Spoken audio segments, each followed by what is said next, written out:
ಇನ್ನು ವೃಶ್ಚಿಕ ರಾಶಿ, ದೈವಾನುಕೂಲ ಚೆನ್ನಾಗಿದೆ.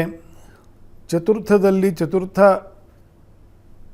ಪತಿಯೇ ಇದ್ದಾನೆ ಶನಿ, ಮೂವ್ ಆಗ್ತಾನಷ್ಟೇ ತಿಂಗಳ ಕೊನೆಗೆ. ಸಪ್ತಮದಲ್ಲಿ ಗುರು, ಇದರ ಅನುಕೂಲ ಇದ್ದೇ ಇದೆ ನಿಮಗೆ. ಆದರೆ ಆ ಅನುಕೂಲವು ಚತುರ್ಥದಲ್ಲೇ ಇರತಕ್ಕಂಥ ಅನುಕೂಲವು ಇನ್ನು ಈ ತಿಂಗಳು ಮುಗೀತದೆ. ಅನೇಕ ವೃಶ್ಚಿಕ ರಾಶಿಯವರಿಗೆ ಅನೇಕ ಪ್ರಕಾರವಾಗಿರ್ತಕ್ಕಂಥ ಬದಲಾವಣೆಗಳಾಗ್ತದೆ ಈ ವರ್ಷ. ಕೆಲವು ಇಟ್ ಈಸ್ ಫಾರ್ ಬೆಟರ್, ಕೆಲವು ಅದು ಸ್ವಲ್ಪ ದೋಷಗಳಿಗೆ ಕಾರಣವಾಗ್ತದೆ. ರಾಜಕೀಯವಾಗಿ ಬಹಳ ಸವಾಲಿನ ಕೆಲಸ ಆಗ್ತದೆ. ದೈವಾನುಕೂಲ ಇದೆ, ಮೇ ಕೊನೆಯವರೆಗೂ ದೈವಾನುಕೂಲ ಇದೆ. ಸಪ್ತಮದಲ್ಲಿ ಗುರು. ಈ ಪರ್ಟಿಕ್ಯುಲರ್ ಮಾರ್ಚ್ ತಿಂಗಳಲ್ಲಿ ಬಹಳಷ್ಟು ಗೊಂದಲಗಳಿಗೆ ಕಾರಣವಾಗ್ತದೆ. ಹಾಗಾಗಿ ವೆಯ್ಟ್ ಆ್ಯಂಡ್ ವಾಚ್ ಅನ್ನೋದನ್ನು ನೀವು ಆಶ್ರಯ ಮಾಡಬೇಕು. ಈ ರೀತಿಯ ಒಂದು ಮನೋಭಾವವನ್ನು ಬೆಳೆಸ್ಕೊಂಡು ಮಾರ್ಚ್ನಲ್ಲಿ ಮುಂದೆ ಹೋದರೆ ವೃಶ್ಚಿಕ ರಾಶಿಯವರಿಗೆ ಪಂಚಮ ಶನಿಯ ದೋಷ, ಪಂಚಮದಲ್ಲಿ ಚತುರ್ಥ ಪಂಚಗ್ರಹರ ಒಂದು ಮೇಳೈಕೆ, ಶನಿಯ ಬದಲಾವಣೆಯಿಂದ ಶನಿಯ ದೃಷ್ಟಿ ಪರಿಹಾರ.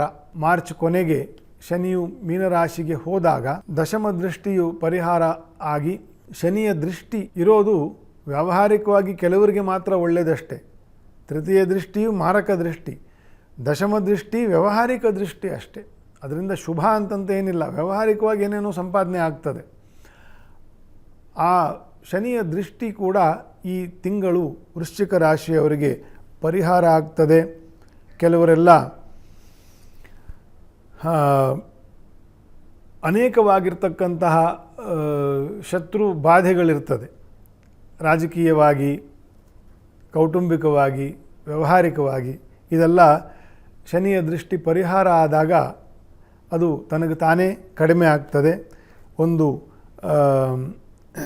ನಾಗಶಾಂತಿ, ಆಶ್ಲೇಷ ಬಲಿ ಅಥವಾ ಸುಬ್ರಹ್ಮಣ್ಯ ಹೋಮ, ದುರ್ಗಾ ಹೋಮಗಳು ಮತ್ತು ನರಸಿಂಹದೇವರ ಅಭಿಷೇಕ ಸೇವೆಗಳು, ಇಂಥದ್ದನ್ನೆಲ್ಲ ವೃಶ್ಚಿಕ ರಾಶಿಯವರು ಮಾರ್ಚ್ ತಿಂಗಳಲ್ಲಿ ಅವರ ನಿಮ್ಮ ಅನುಕೂಲಕ್ಕೆ ತಕ್ಕಂತೆ ಶ್ರದ್ಧೆಯಿಂದ ಮಾಡೋದು ಬಹಳ ಒಳ್ಳೆಯದು. ಬಹುಗ್ರಹ ಯೋಗ, ಚತುರ್ಥದಲ್ಲಿ ರಾಹು ಬರ್ತಕ್ಕಂಥದ್ದು, ಪಂಚಮಕ್ಕೆ ಶನಿ ಹೋಗ್ತಕ್ಕಂಥದ್ದು, ಇದೆಲ್ಲ ಕಸರೆಗಳೇ, ಇದೆಲ್ಲ ಗ್ರಹ ದೋಷಗಳೇ. ಹಾಗಾಗಿ ಶ್ರದ್ಧೆಯಿಂದ ಭಕ್ತಿಯಿಂದ ಈ ಆರಾಧನೆಗಳನ್ನು ಪೂಜಾದಿಗಳನ್ನು ಮಾಡಿಕೊಳ್ಳೋದು ಬಹಳ ಒಳ್ಳೆಯದು.